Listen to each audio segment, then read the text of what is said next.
और इस बीच आपको आइए सीधे लिए चलते हैं प्रेस कॉन्फ्रेंस जो कि इस वक्त विनोद वर्मा ले रहे हैं, छत्तीसगढ़ के मुख्यमंत्री भूपेश बघेल के राजनीतिक सलाहकार। जगत विजन नाम की एक पत्रिका है जिसकी संपादक जो है विजया पाठक हैं, और विजया पाठक ने इसमें एक कहानी लिखी है,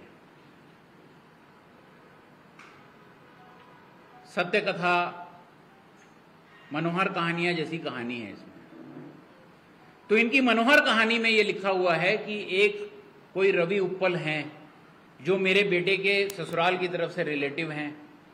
इसमें लिखा गया है कि एक कोई चंद्रभूषण वर्मा है जो मेरे रिलेटिव हैं और वो उनकी मेरी सहायता से ये पूरा रैकेट चलाते हैं। इस कहानी में लिखा हुआ है।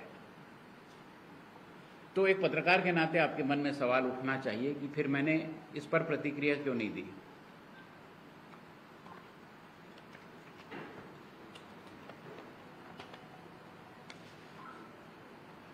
इक्कीस दिसंबर 2022 को दुर्ग पुलिस अधीक्षक, आईजी पुलिस दुर्ग और डीजीपी तीनों को मैंने लिखित शिकायत दी है इस पत्रिका की कॉपी लगाकर कि ये पत्रिका ऊल जलूल कुछ भी लिख रही है जिसका कोई आधार नहीं है।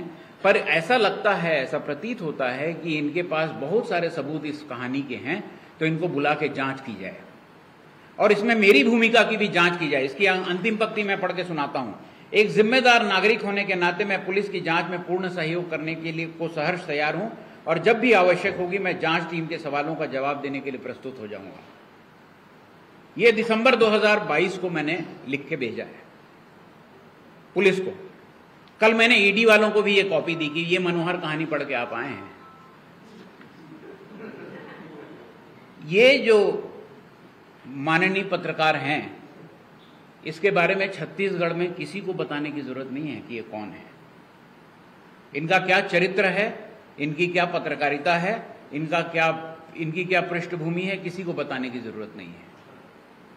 इनके खिलाफ मैं पर्याप्त कानूनी मुकदमे करने वाला हूं, पर्याप्त कानूनी कार्रवाई करने वाला हूं, जिसकी शुरुआत मैं कर चुका हूं। आने वाले दिनों में मैं आप लोगों के लिए उपलब्ध रहूंगा और मैं बताता रहूंगा आपको कि मैं क्या कानूनी कार्रवाई करने वाला हूं। अब सवाल यह है कि इसका आधार अगर यही है तो इनको सबूत लेके आना चाहिए। चंद्रभूषण वर्मा मेरा रिलेटिव नहीं है, दूर दूर तक मेरा रिलेटिव नहीं है, मुख्यमंत्री जी का रिलेटिव नहीं है। वो पुलिस डिपार्टमेंट में है। मेरी एक बार मुलाकात हुई है 2.5 साल पहले और वो मैंने उनको बुलवाया था ये कहने के लिए कि मेरा नाम लेकर अगर तुम कहीं पर कुछ बात करते हो तो मैं तुमको नौकरी से भी हटवाऊंगा और जेल भी भिजवाऊंगा, मैं मुकदमा दायर करूंगा तुम्हारे खिलाफ। उसके बाद से मेरे दफ्तर में वो आया नहीं है। तो उसकी जो भी भूमिका इस सट्टेबाजी में है, महादेव ऐप में है, उसकी पहले जांच कर लेते, तहकीकात कर लेते, उसके बाद आते। तो ईडी तो इन दिनों इस तरह हो गई है कि कोई कहे कि आपका कान कौवा ले गया है तो कौवे के पीछे भागने लगेंगे। कान टटोल के देखने की स्थिति में है नहीं, क्योंकि उनकी बुद्धि जो है वो कहीं और से संचालित होती है। छापे के दौरान जो बातें हमारी हुई हैं, जब गहने मिल गए, जब उसके बिल मिल गए तो उन्होंने फोन किया कि सर पूरे जो गहने हैं उसके पूरे के बिल हैं। तो कुछ उधर की आवाज तो मैं सुन नहीं सकता था, उधर की आवाज में कहा कि कुछ कहा होगा। उन्होंने कहा पर सर पूरे के बिल हैं, एक्स्ट्रा बिल भी हैं जिसके गहने अभी नहीं है पर ये दिखा देंगे बोल रहे हैं, अलग अलग जगह गिफ्ट में दिए हुए हैं या बहू के मायके में रखे हुए हैं। तो वहां से निर्देश जो आया उन्होंने जी सर जी सर जी सर कहा और कहा सर मैं इसको सीज करूंगा।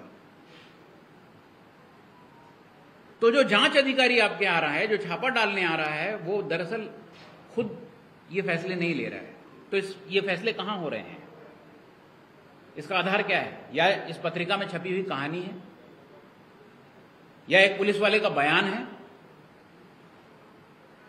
या एक गृह मंत्री का सपना है कि किसी तरह जो है इस सरकार में जो लोग भी, इस कांग्रेस पार्टी में जो लोग भी चुनाव के दृष्टि से काम कर रहे हैं, मुख्यमंत्री के इर्द काम कर रहे हैं, कांग्रेस पार्टी के साथ काम कर रहे हैं, उनकी प्रशिक्षण से लेकर चुनावी रणनीति तक काम कर रहे हैं, उन सब लोगों को किसी न किसी तरह से हाशिए पे डाल दिया जाए, जेल में डाल दिया जाए, किनारे कर दिया जाए, या ये एक प्रधानमंत्री की तानाशाही है।